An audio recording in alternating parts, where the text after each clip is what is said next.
And speaking of that, each county similar as far as the same criteria, rules, and things, or do they vary quite a bit? No, the property tax code, which is this book, this is, it's called the Texas Property Tax Code. It's online on the Texas Comptroller's website. Okay. Of course, this is a hard copy of it, but the tax code is written by your legislators, which are, they represent the entire state. But the tax code, tax laws required the same to all 254 Texas counties.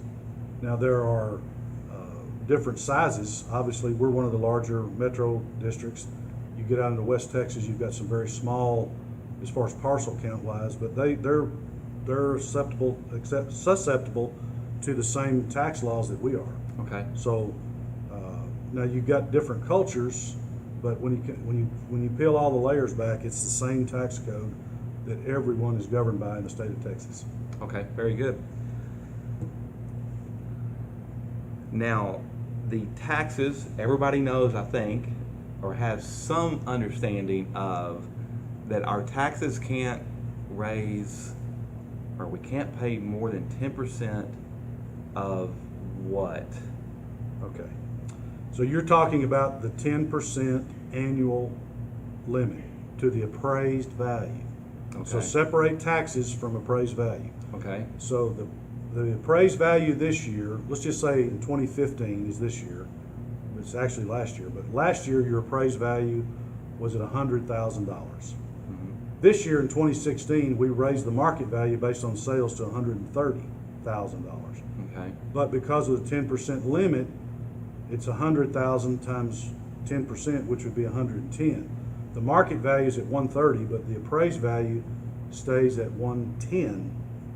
And that's what you pay taxes on? And that's what the taxable value is, the appraised value, Okay. and what the tax bill. Now, the caveat there, you have to have the property homesteaded. Okay. And if it's your homestead, and this is kind of hard to explain, but it's very simple when you peel it back and look at all the different layers, but it's effective the year following the year that you qualify for an exemption. Okay. So new homeowners wouldn't be eligible for a 10% cap because Up for the following year. they didn't have a homestead exemption the prior year. So Okay. that's the important thing. And then one other thing that the Star Telegram articles and the press we've been getting hasn't been quantifying, it's 10% plus the value of any new improvements. So if it was 100 in 2015, 100,000 in 2015, the 10% limit is 110, but let's just say that they added a $15,000 pool. So it's 100,000 times 1.10, which is 110, plus the $15,000 pool would be a total of 125,000, which is still less than the 130 market value. But it's 10% plus any new improvements from the previous year. Okay.